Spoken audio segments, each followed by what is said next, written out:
Hello everybody and welcome to our last Crusade or the Rise of a New World episode 6 anime review, an episode where it can definitely be said that stuff happened. Specifically, no, stuff happened throughout. There was a thing with the Captain Mismis, but you say it a lot and it's funny, haha. Captain Mismis stuff was, I definitely called that last week. I don't even need to check. I definitely said she'll probably end up with the magic powers and she did. So, called that right. Didn't see the ending bit coming with the drug in. Good to know they've got sleep drugs in medieval. It's not really medieval. Fantasy land? I don't know what else to call it. Sci-fi, fantasy, parallel land. I don't know what I'm saying. Anyway, let's get into the episode and see exactly how this stuff happened and do this thing.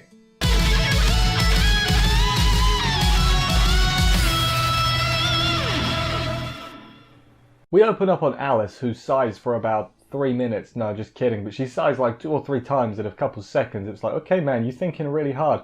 She accidentally blabs to Rin that she is thinking about Iska a lot. But then she's like, wait, no, not like that. And Rin is like, for God's sake, fine. Let's sort this out. We're going to go to Neutral City.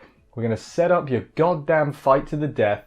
And then he's done. Because he'll be dead. Okay? We're just going to get this over with. Okay, let's go. And Alice is like, good idea, Rin, let's do that. Meanwhile, with Team Iska, the important stuff in the first half of the episode, at least, definitely concerns Team Iska as opposed to Team Alice, I think. That's fair to say. Mismis is doing her apologies to the rest of the team for for getting kidnapped and getting thrown, but falling into the vortex and all that other stuff. Whatever, they forgive her. Her arm feels weird, and immediately I was like, okay, well she's got a magic thing, right? I think was anyone surprised? Let me know if you were surprised, because I was definitely not surprised. It was like, okay, yeah, for definite now then. I guess the magic thing just itches. It's like a rash, kind of.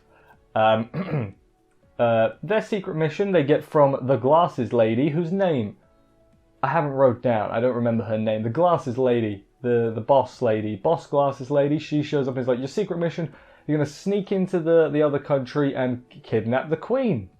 And then they're like, okay, but for real though? And they're like, no, that's your mission. They're like, okay. Iska's like, I'm pretty good, right? I do a lot of impossible things, but this is impossible. Like, I'm saying it this time. How the hell are we even going to get in? And they're like, well, they use astral crests with a R. Crests as passports. So, in 3 days you'll figure out how we get in there. Don't worry about it. Oh crap! 3 days. Oh, I get it now. I'll get to it at the end, but I get it now. That was a live realization of how they were getting in. I see. Genius maneuver. Not really, but we'll call it genius. Alice and Rin have been waiting at their fountain where they meet Iska for like 3 days, and I hope when they said they've been waiting for 3 days, I hope they've been going home to sleep and that. I hope they haven't just been standing there for 3 days, because that would be pretty bad, because he didn't show up, obviously. After Alice dismisses that he's dead, they split up to go look for him, because Rin's like, he fell in the vortex, he might be dead. And she's like, no, idiot, no, she's alive, he's alive. Then Rin is like lamenting that she should be focusing on politics to become the queen and all that, and she's like, fine, I'm going to deal with that Iska once and for all. And I'm thinking, oh, she's going to assassinate him. Her plan was a lot less. Her plan wasn't as good, like, as assassinating him. Her plan was very bad, I think. Captain still got the bad arm. I guess we're 3 days later, a few days later, I forget where we are. She's still got a bad arm. She uncovers the bad arm. Oh, it's an astral crest, or it's just a sick tattoo. Could be either. Why don't you just say it's a tattoo? Maybe tattoos don't exist in this world yet. But okay, she got an astral crest, which everyone called. I called it.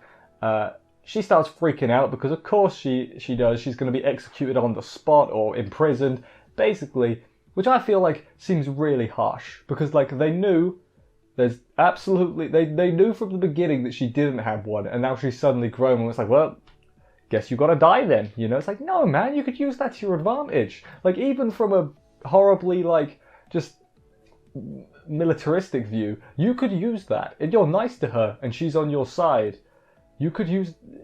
whatever, man. Whatever. Also, she can just get into the other country now. Like, fine? Like, this is a bit weird. Obviously, the Vortex gave it to her, the Vortex Spirit dude. They said like only like 1% of people are compatible, so that's why Iska doesn't have one. So I guess he's not gonna. He's got the magic sword. It's fine. He doesn't need the any magic powers of his own. Iska asks her. She's like, "Captain, you're the captain. Give us your orders. What do you want to do about this? We can tell people, and you'll be imprisoned. We can hide it, and then when you're found out, you might be killed. But we can hide it and just not tell anyone and keep it a secret between the four of us, and then everything will be good. We'll be fine, right?" And then she's like, happy tears, because she's like, "I'm gonna keep being the captain, guys.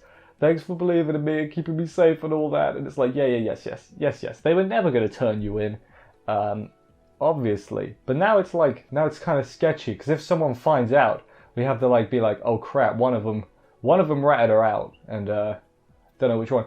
I was kind of hoping that Iska would basically throw her at Alice and be like, "Take this one somewhere safe, because it's not safe here anymore." But no, that's not quite how it went down, which is a shame. But hey, what can you do? Brief cut back to Alice, who is still annoyed at home at not being able to find Iska. She looks through some tourist places as to where he might be as well, which, he has a job, right? He has a job. He can't just spend all the time in the neutral city like you can, apparently. Iska and the other two, I can't count it turns out, meet up in his room to discuss what the hell they'll be doing next. If she's found out at this point, she's going to be treated as a spy and, not good.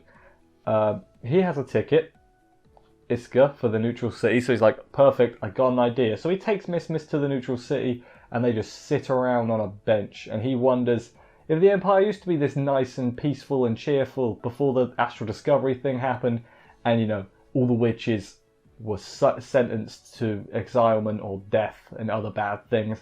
He's like, man, I want it to be good again. I want it to be, there'll be a time when you can have that crest proudly, because he's still a person, damn it. Meanwhile, she goes to get a drink. Alice is also wondering the same thing. She's like, man, I hope a day comes when we can have our crests on display. Basically they have the same thought, which is, recurring theme, as it turns out.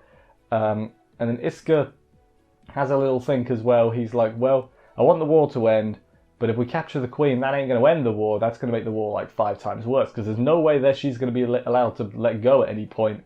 So we might be in trouble if we go through with that. But that's their mission. So is he going to disobey orders?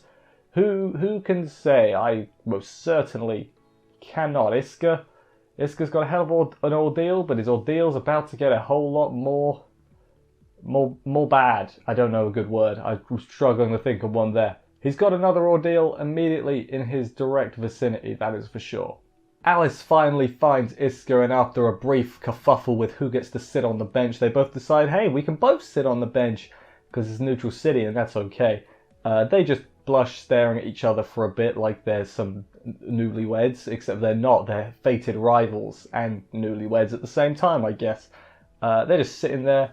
She says that she's glad he's okay after the Vortex incident. I'm like, bruh, aren't you meant to be a tsundere, kind of? Like, you just admitted that? I guess she's not really, it turns out, which is crazy. She tries to get him to say what's troubling him, because he's like, I can't tell you that, you're my enemy. And she's like, she leans in, and she definitely, I mean, it was well, lad, it was great, the lean in, and surprised this could, I mean, he was about to tell her, but before he got a chance to tell her, Rin cut in and was like, Alice, what are you doing? You are throwing those things at him. If you saw the episode, which you probably have, you know exactly what she was throwing at him, towards him. You know. Rin gave them both drinks. They both drink the drinks. Iska passes out because Rin drugged his drink. And Alice is like, what the hell, man? But Rin's like, I didn't think he'd actually drink it. Basically, her plan was, I guess, to have him detect the drug, basically. Be like, oh, they tried to drug me, and then they won't talk anymore. But instead, Iska is a nice guy and was like, all right, I'll take a drink. He asked, he smelt it. He smelt something was off, but then he believed whatever Alice said. So he got drugged, and then not Mismis, she shows up a bit later. Rin is like, I guess we'll kidnap him now. I forget exactly what she said, but basically, they're kidnapping him. And Alice is so not on board with this plan. She's like, no, we're not gonna kidnap him. That's not cool. This is neutral city. What are you doing? Then Mismis shows up and is like, are you kidnapping Iska? For some reason, then Alice is then totally on board with kidnapping Iska. Like, she's like, yes, we will kidnap him. You stay back. We are doing what we have to do. It's just like, you know her. She knows you, kind of. So, you know, what are you doing, Alice? What do you know? But then, basically, they kidnap him. Mismis's crest thing activates, and they're like, whoa, that's weird. She can use the magic. But obviously Alice is way stronger, so they get away. Thankfully, all of those like passerbys that were there earlier are all gone for some reason. But no, they kidnap Iska. Mismis is left crying a little bit, and then at the end we have the glasses lady, the boss glasses lady, reporting that Iska got taken to the government or the emperor guy. But when she's reporting it, she's got a smile on her face. So, and this has been 3 days since she said. So my guess is the way they're going to get into the country is by Iska getting, you know, kidnapped. How did they know that is the only question. Like, did they know that the other one, Alice and Iska, have been communicating? Is Rin a spy? Because that's where I'm leaning at the moment. Maybe not a spy, but she's got an agreement to get rid of Iska. Because she suddenly seemed really on board to get him to go with Alice to Neutral City. And then Iska, you know, showed up at Neutral City. So I kind of think she might be have some sort of agreement to get rid of Iska. But I'm not sure, though. I'm not willing to bet enough on that, but that's kind of what I'm thinking. Obviously, yes, this is how they're going to get Iska into the city. They obviously knew that, the Empire, about this whole incident was going to go down, because that's how they're going to get Iska inside the city. Presumably, they'll send Mismis to go get him and help out, because she's got the crest. They'll be like, hey, if you go help, we won't kill you or imprison you. We'll just keep an eye on you. You know, that's probably what they're gonna do. That's what I think they're gonna do. I could be wrong. Looking forward to see what that happens to Iska in the city, because I doubt. I mean, are they gonna just straight up arrest him, or are they gonna be like, right, we can't tell anyone he's here, so let's just hide him in my room? And then Rin will be like, no, you can't hide him in your room. That's a stupid idea. Who knows? I most certainly do not. I'm having too much fun with this show. I'm having a good time, and is it bad? Maybe, but not going to change the facts anyway. What was my favourite part of this week's episode? Let's check it out and find out. So my favourite part, I consider just going for Alice's like annoyed, cute reactions at you know, not finding Iska. I consider going for Alice leaning suggestively towards Iska to give all of us a little bit of something we like. But no, in the end, I just decided to go for Rin, actually. Her response to Iska being drugged. Just like, I didn't think he'd actually drink it. Like, it's not my fault, you know. I thought he'd just, you know, be put off by it. I didn't think he'd actually, you know, take it. And then she was like, I should have put poison in there. That would have killed him. I should have done that.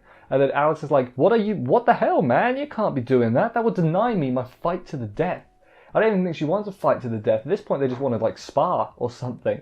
But, no, that was my favourite episode. Looking forward to see how things kick off from here. Maybe Iska will meet that pink girl he saved in episode 1. She had a design, so I'm convinced she's coming back at some point. Maybe he'll fight the queen, but I don't even think Iska could fight the queen effectively. He doesn't even have his weapons with him, unless Mismis is going to sneak in with the weapons, kind of. I don't know how the other two are going to get in. Maybe they're not. Who knows? But anyway, thank you everybody for watching this review. I hope you enjoyed it. If you did, please consider subscribing and stuff for more reviews. That would help me out a lot.